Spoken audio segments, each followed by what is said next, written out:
అందరికీ నమస్తే. ఆంధ్రప్రభ ఛానల్కు స్వాగతం. నేను మీ సంతోషి. జ్యోతిష శాస్త్రం మాదిరిగానే హస్త సాముద్రికం కూడా ఒక శాస్త్రం. మన అరిచేతిలో ఉండే రేఖలు మన భవిష్యత్తు గురించి సూచిస్తాయా? మన చేతి రేఖలు చూసి జీవితం గురించి ఎలా చెప్తారు? దీని గురించి పూర్తిగా వివరించడానికి మనతో ప్రముఖ పామిస్ట్ అయినటువంటి గోపాల్ కృష్ణ గారు మనతో పాటు ఉన్నారు. నమస్తే సార్. నమస్తే అమ్మా. సార్, అసలు పామిస్ట్రీ అంటే ఏంటి? పామ్ అంటే అరచెయ్యి. అరచెయ్యి హిస్టరీ అంటే చరిత్ర, మిస్టరీ అంటే రహస్యం.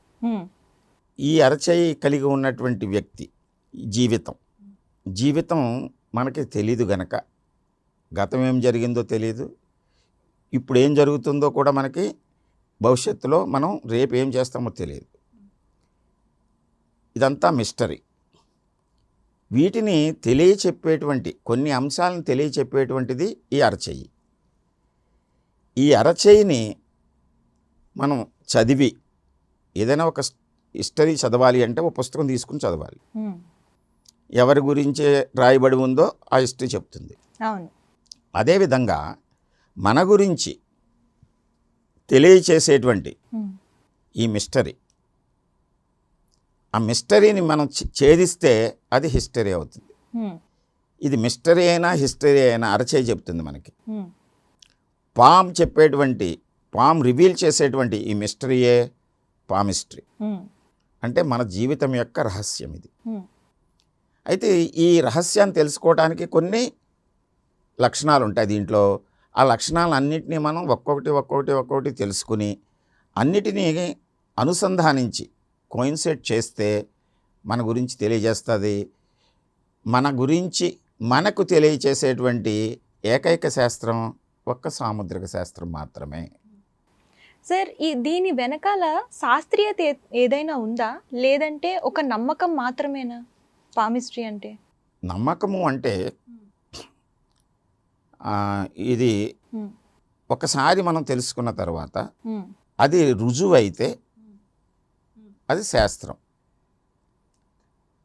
అది రుజువు చేయటానికి వీలు లేకుండా ఏదో మూఢంగా చెప్పి, అంటే పిల్లి ఎదురొస్తే నాకేదో చెడు జరిగింది, లేకపోతే ఏదో బల్లి మీద పడితే అపశకునం, ఇలాంటివి మూఢనమ్మకాలు. అలాగే మనకి ఏదైనా మానసిక రుగ్మత వస్తే, ఏదో దెయ్యమో దేవతో మన మీద ఆవహించింది, ఏదో మాట్లాడితే అది ఆవహించి మాట్లాడుతుంది అనేటువంటిది మూఢనమ్మకం.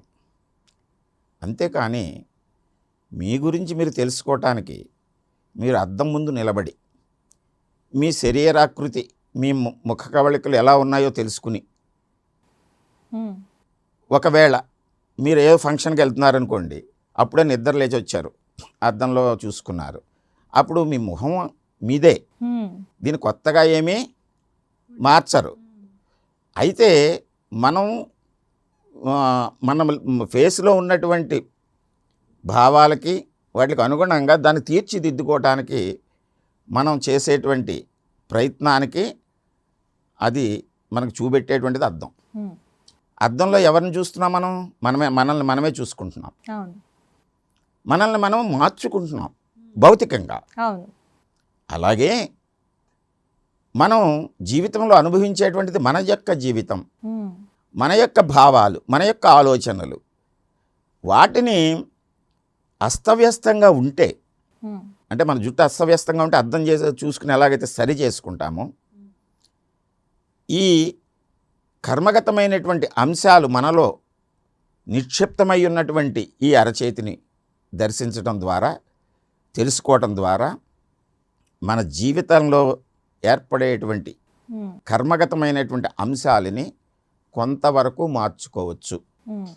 ఎలాగంటే మీ ఫేస్ చూసుకుని మీ ఫేస్ని కాస్త అందంగా తీర్చిదిద్దుకోవచ్చు, కానీ ఐశ్వర్యరాయిలాగా మార్చుకోవాలంటే అవ్వదు. ఎందుచేతనంటే ఇది మీ ఫేస్ది. అదేవిధంగా మన చేతిలో ఉండేటువంటి లక్షణాలు, అది స్వభావం కావచ్చు, కర్మగతమైనటువంటి అంశం కావచ్చు, ఇది నిక్షిప్తమై ఉన్నాయి, ఆల్రెడీ రికార్డ్ అయిపోయి ఉన్నాయి కదా. ఉమ్, మీ శరీరాకృతి, మీ యొక్క అందము అన్నీ రికార్డ్ అయిపోయి ఉన్నాయి. ఉమ్. దాన్ని మీరు ఏమైనా మారుస్తారా? కాదు, సరి చేసుకుంటారు. చిన్న చిన్న మార్పులు చేసుకోవడానికి సరి చేసుకుంటారు. మన జీవితం కూడా అంతే.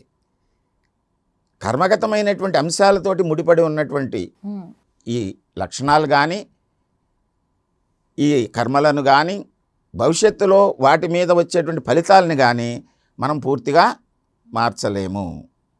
ఉమ్. కొంతవరకు సరి చేసుకోవచ్చు.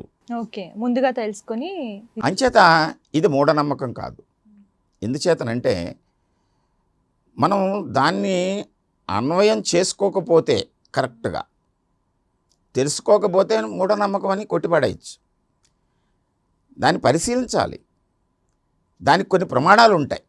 అంటే ఇప్పుడు మోడర్న్ సైన్స్ వచ్చిన తర్వాత దీన్ని మూఢనమ్మకం అని కొట్టిపడేయడానికి లేదు. ఎంచేతనంటే ఒక యాప్ని మీరు చూస్తారు ఇప్పుడు, క్యూఆర్ కోడ్. ఉమ్, క్యూఆర్ కోడ్లో ఉండేటువంటి అన్ని గీతలే కదా.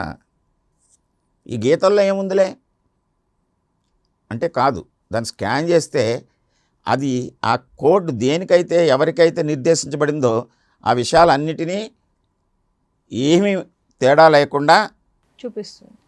దాంట్లో మనకి రికార్డ్ చేసి చూపిస్తుంది. ఆ చేసినటువంటి చర్యలు, కర్మలు ఏవైతే ఉన్నాయో మనం ట్రాన్సాక్షన్ చేస్తాం, ఉమ్, చేస్తారు కదా క్యూఆర్ కోడ్లో, ఉమ్, అది ఇంటర్నెట్లో సేవ్ అయి ఉంటుంది. అవును, అవునా? మరి ఎక్కడ కనబడుతుందా మీకు? కనపడు కనబడదు. ఆ సేవ్ అయింది మళ్ళీ మీరు ఈ కోడ్ ఉపయోగించి చూస్తే రీస్టోర్ చేస్తే మళ్ళీ కనబడుతుంది. మన జీవితం కూడా అంతే. ఉమ్, బేస్ ఒకటి ఉండాలి కదా. ఈ బేస్ని బట్టే తర్వాత వర్తమానము, భవిష్యత్తు నిర్మాణం అవుతుంది. అంటే ఓ బిల్డింగ్ కడతారు. ఉమ్, ఆ బిల్డింగ్ 10 అంతస్తులు కట్టాలనుకోండి, 10 అంతస్తులకి కావాల్సినటువంటి స్ట్రెంగ్త్ తోటి, ఎన్ని రూములు కావాలో అన్ని రూములకి కావాల్సినటువంటి విడ్త్ తోటి ఆ ఓ డిజైన్లో కింద ఫౌండేషన్ వేస్తారు. అది కనబడుతుందా? కనపడదు. కనబడదు. అది ప్రారంధం.